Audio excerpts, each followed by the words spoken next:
देखिए, परीक्षक आपको नहीं जानता, उसकी आपको जानने में रुचि भी नहीं है ना। उसके पास तो आपका विजिटिंग कार्ड है, आपकी उत्तर पुस्तिका। आपकी उत्तर पुस्तिका से ही आपके पूरे व्यक्तित्व को वो समझेगा। और इस परीक्षा में 2025 में से 1750 अंक आपके लिखे हुए पर आने हैं।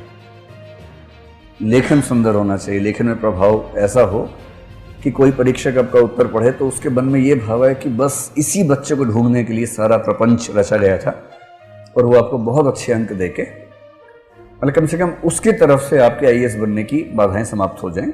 आगे तो ठीक है, इंटरव्यू भी है, बाकी पक्ष भी है। तो सबसे पहला पक्ष मैं बता चुका हूं, वो ये कि उत्तर लेखन का महत्व इतना ज्यादा है कि आपकी सारी सफलता टिकी है इसी के ऊपर।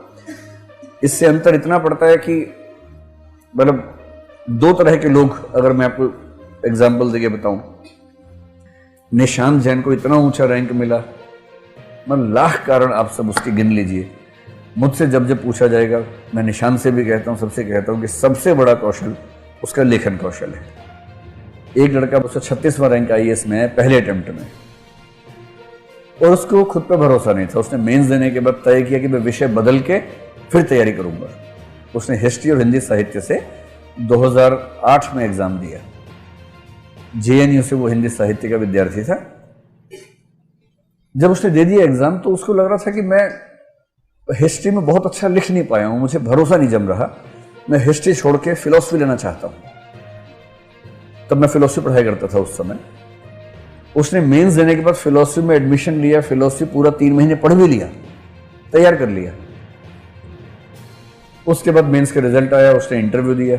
इंटरव्यू उसका बहुत अच्छा नहीं हुआ। संयोग से हुआ यह कि जो इंटरव्यू बोर्ड के चेयरपर्सन थे बहुत आध्यात्मिक व्यक्ति थे, उनको ईश्वर अध्यात्म में बहुत रुचि थी। वो हर उम्मीदवार से पूछते थे ईश्वर के बारे में, उम्मीद और अध्यात्म के बारे में। और जब कोई आध्यात्मिक बात करता था तो सुर से सुर मिल जाता था उनका, बहुत खुश होते थे। ये जेएनयू से पढ़ा हुआ था। जेएनयू में ह्यूमैनिटीज बैकग्राउंड में विचारधाराओं का जो असर है, उसमें गैर आध्यात्मिक विचारधाराएं केंद्र में रहती हैं। थोड़ा बहुत वामपंथ का तड़का, अंबेडकरवाद, स्त्रीवाद, ये सब मुद्दे वहां पर ज्यादा केंद्र में रहते हैं। तो ये विद्यार्थी भी कुछ कुछ उस बेंट ऑफ माइंड का था। चेयरपर्सन ने पूछा, अध्यात्म को लेकर 2-4 सवाल पूछे, ईश्वर को लेकर पूछे। इसने खुल के कहा कि मेरी ईश्वर में कोई रुचि नहीं है। क्या आप विश्वास करते हैं? जी नहीं, मेरा विश्वास है कि ईश्वर नहीं है। ऐसी बातचीत हुई 5-7 मिनट तक। वो लगातार कोशिश करते रहे कि किसी तरह से मान जाए बच्चा, लेकिन बच्चा माना ही नहीं।